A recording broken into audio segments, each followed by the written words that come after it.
beloved Boss Mike Cervera.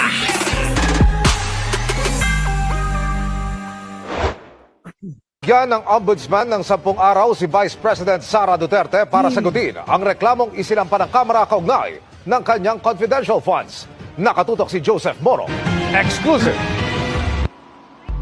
Pinasasagot ng Ombudsman si Vice President Sara Duterte at ilan itong tauhan sa Department of Education at Office of the Vice President tungkol sa inihaing reklamo ng House of Representatives kaugnay ng umuni maanumalyang paggamit ng confidential funds. Yan. Sa order na inisyu ngayon at eksklusibong ipinakita sa GMA Integrated News, Ano yan? inatasan ng Ombudsman si Duterte na magbigay ng kanyang kontrasalaysay sa loob ng 10 araw. Ako. Ito ay laban sa reklamong isinampa ng Kamara nitong Lunes para sa umuni plunder, technical Nako. malversation, Nako. falsification, Aha. use of falsified documents, Ah. perjury, bribery, corruption Nako. of public officers, Nako. betrayal of public trust at culpable Ah. violation of the Constitution. Ah. June 10 nang irekomenda ng House Committee on Good Governance and Public Accountability na sampahan ng reklamo si Duterte at iba pa Nako. dahil sa umuni maanumalyang paggamit ng 500 million pesos ng confidential funds. Ayan, mga kababayan ha.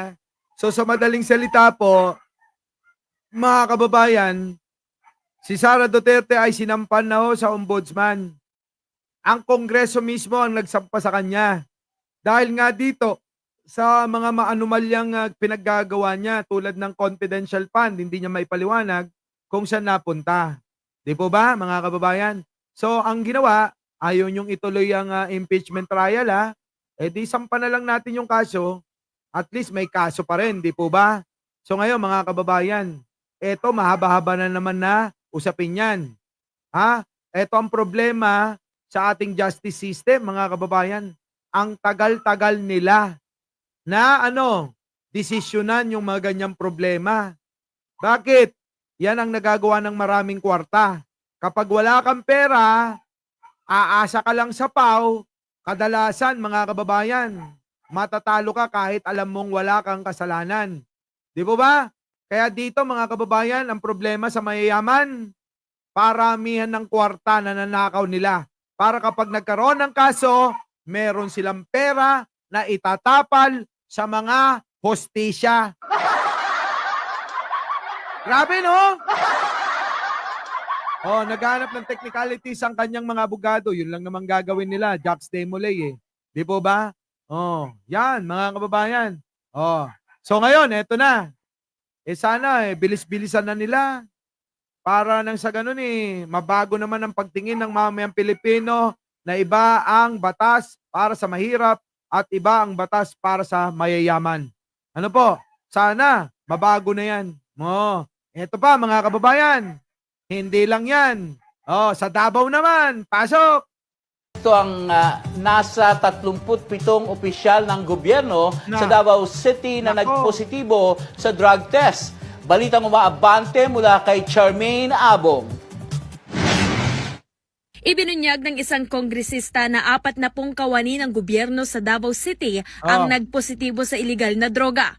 Ayon kay House Committee on Dangerous Drugs Chairperson at Congressman Robert Ace Barbers, 37 tauhan ng Public Safety and Security Office ng lungsod ang gumagamit ng bawal na gamot. Dahil dito nanawagan ng kongresista sa PNP at PIDEA na paigtingin ang kampanya sa lungsod na itinuturing na baluarte ng mga Duterte na kilalang galit sa iligal na droga. Aniya, nagpapakita ito ng malubhang problema ng bansa sa iligal na droga dahil maging ang Davao City kung saan naninirahan ang lumalaban sa droga ay hindi ito naiwasan. Kasunod nito, sinabi ng mambabatas na dapat mabalatan kung sino ang pinagmumulan ng mga droga sa lugar. Sinabi rin ni Barbers na handa siyang tulungan si Davao City Mayor Sebastian Duterte upang labanan ang ipinagbabawal na gamot sa kanilang lungsod. Baka naman siya supplier. Kita nyo naman mga kababayan, baka naman si Bastian supplier kasi mismong munisipyo doon yung mga nagpositibo ng droga, na gumagamit ng droga. Mismo mga kababayan sa munisipyo, 40 na individual nagpositibo sa droga. Hindi kaya mga kababayan siya na yung nagsusupply niyan.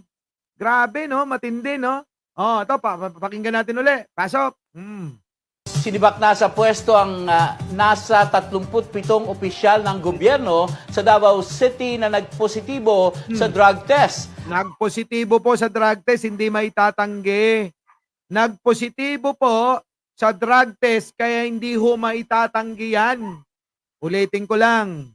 Ang mga nagpositibo po sa drug test, mga kababayan, ay yung pong mga empleyado ni Baste sa kanyang panunungkulan bilang mayor dyan sa Davao City. Ano po? Ito nga po yung sinasabi. Galit daw sa droga ang mga Duterte. Bakit yung katabi mo, adik na pala, hindi mo makita? Dumayo ka pa, Duterte, inang-ina ka. Pumunta ka pa ng Caloocan at ibang lugar para maghanap ng adik, pero nasa munisipyo mo lang.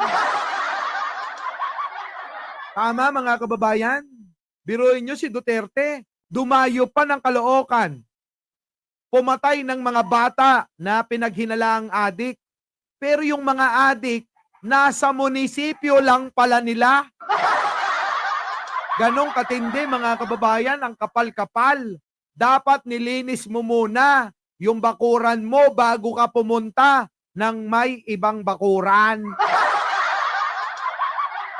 Kasama yon para magpasikat siya. Kunyari talagang totoo yung ginagawa niya.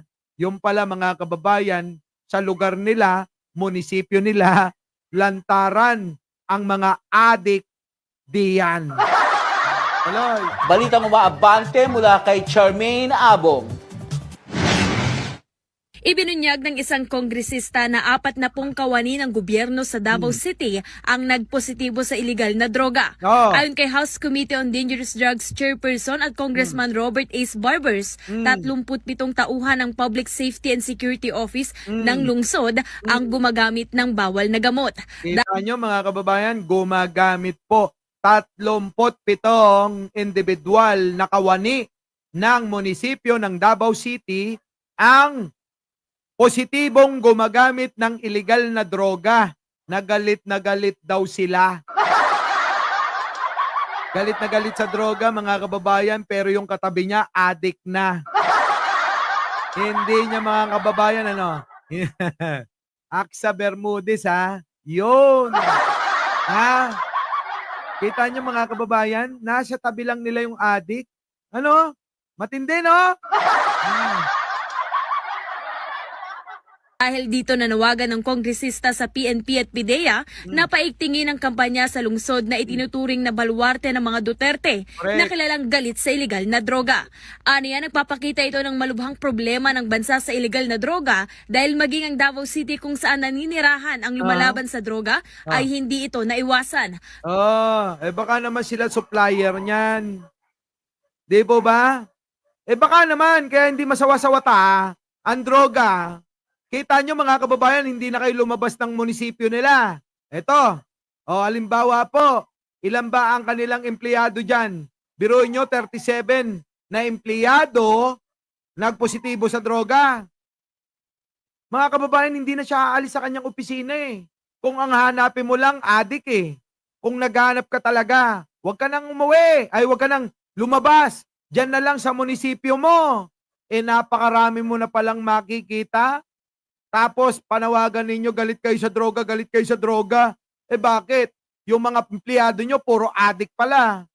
Kasunod nito, sinabi ng mambabatas na dapat mabalatan kung sino ang pinagmumulan ng mga droga sa lugar. Baka mawala yung mga tattoo niyan pag binalatan mo, Ace Barbers. Pag binalatan ni Ace Barbers, itong tinutukoy na nagsusupply ng droga, baka mawala yung tattoo. Sayang ang tato. Hey! Grabe no mga kababayan ko. So ano masasabi nyo dyan mga kababayan at humaba na yung ating live? Oo. Ano masasabi nyo dyan mga kababayan? Paki-comment naman at sana mga kababayan, bago tayo maghiwa-hiwalay, huwag nyong kalimutan na mag-like, mag-share at sa mga hindi pa ho nakapag-subscribe, subscribe na. So mga kababayan, hanggang dito na lang at mayroon pa akong susunod na personal na gawain. Opo. Muli, ako po ang inyong lingkod, Mike Cervera po. Mike Cervera po, lagi nagsasabing, mahalin natin ang ating kapwa, pagdasal po natin lagi ang ating bansa. Magandang umaga, magandang hapon at magandang gabi sa mandako ng mundo. Naroon kayo syempre, magandang buhay na rin para sa ating lahat. Maraming salamat po. Our beloved Boss Mike Cervera.